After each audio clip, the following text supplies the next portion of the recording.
The truth about owning a 964 is complicated. The answer depends on whether it's summer or winter. In summer, it's a constant give and take. You give it fuel, time and care, and in return you get smiles and memories on every drive. Like last year when I took it to the Nürburgring. But in winter, when it's cold and the weather looks like this, there's no driving and no smiles. The car still takes from you though, and it usually takes your best, your money. That's exactly the situation I ended up with this repair I'm going to show you today. But first, a bit of a backstory. During the summer I noticed a problem I couldn't track down. In left-hand corners, with higher G-forces and full throttle on the exit, I had vibrations and less grip at the rear. Tires, drive shafts, bushings, bearings, I didn't know yet. While working under the car over the last weeks, I also noticed that the outer boot on the right drive shaft was torn and throwing grease everywhere. So it was time to remove both drive shafts. We start with the axle nut, which is torqued to over 460 Newton meters. You want to crack this loop with the car on the ground. Get yourself a long breaker bar and a friend to stand on the brake while you loosen the nut.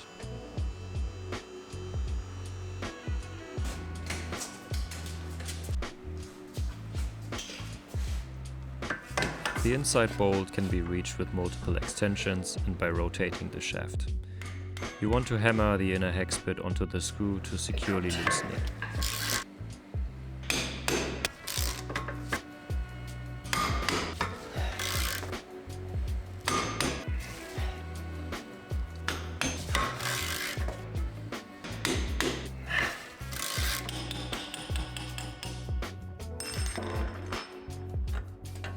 Here you can see the outer broken boot, and also how messy things got.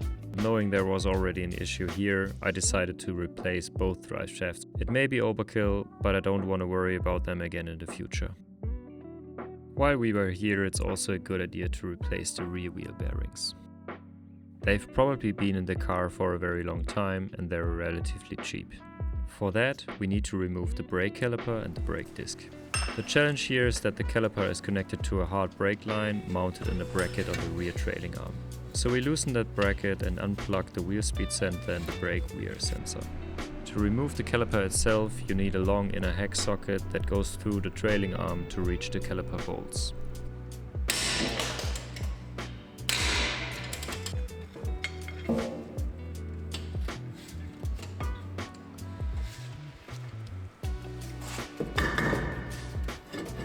Next we pull the wheel hub. I use a dedicated puller tool for this. To screw the puller on, it's important don't use your original wheel bolts. You need some fine threaded M12 nuts. And then it gets brutally beautiful. Watch this.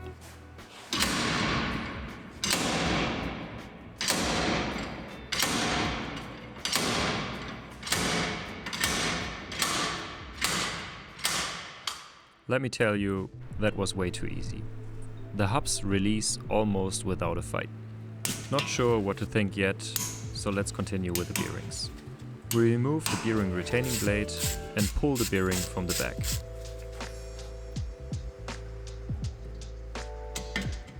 A smaller disc presses on the bearing and the bearing gets pulled into the larger cup on the other side.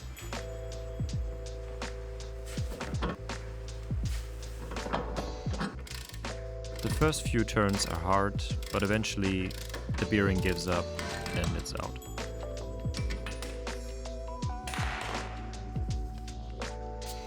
Here you can see how the bearing is pulled from the back.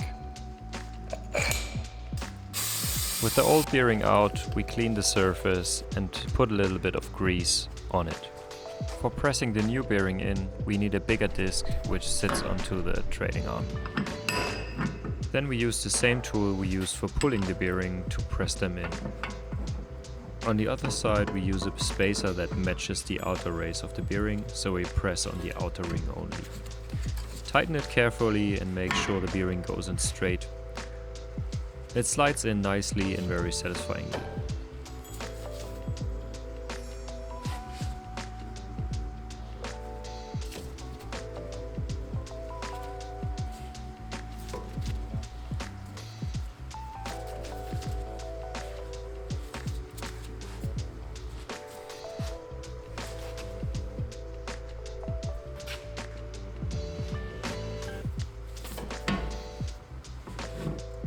Then we reinstall the bearing retainers and tighten them down.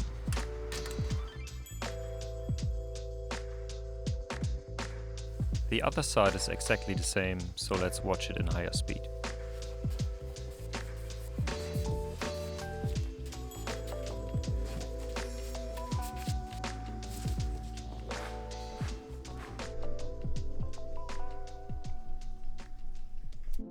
Now to the wheel hubs. When we pulled them out, the inner ring of the bearing came off as well.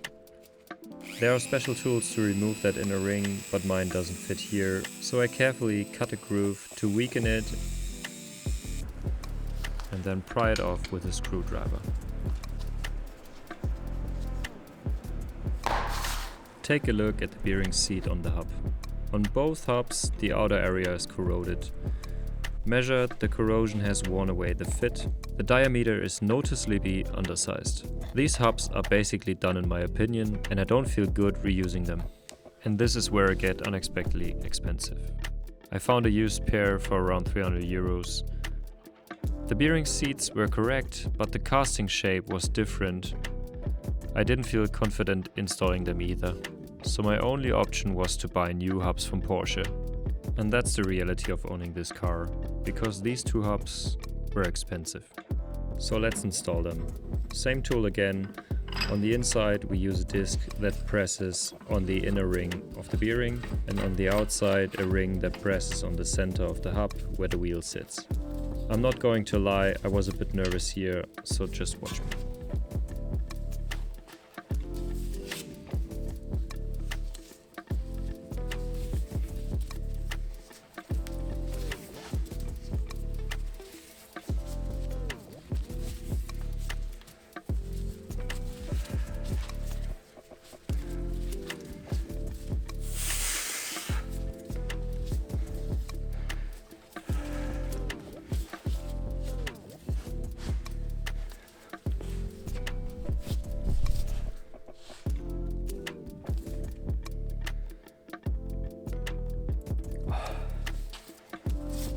Thank God that went well.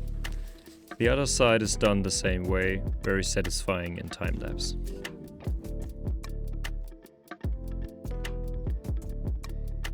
One last look at the shiny new parts before we hide them behind the brake disc and the caliper. Now we can reinstall the drive shafts. Slide the outer joints into the splines of the new wheel hub. It takes some wiggling.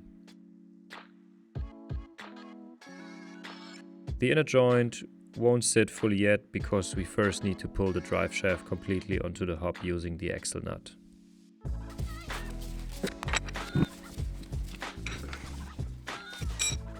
Once that's done, we can lift the inner joint up to the gearbox flange and bolt it on with new bolts.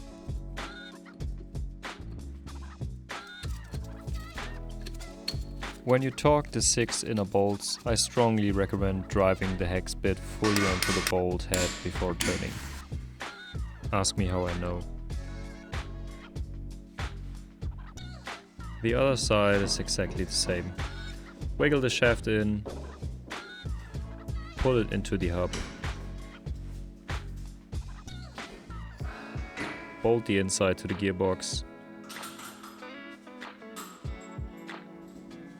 seat the hex bit properly and torque everything. The last step is torquing the axle nuts to the final spec. They go back to around 460 Nm, so you will need a big torque wrench.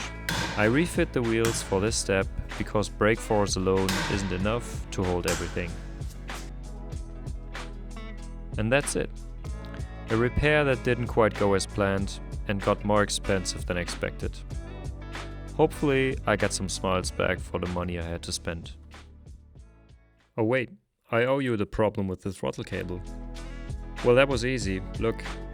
It was the outer sleeve of the cable being stuck on the holder.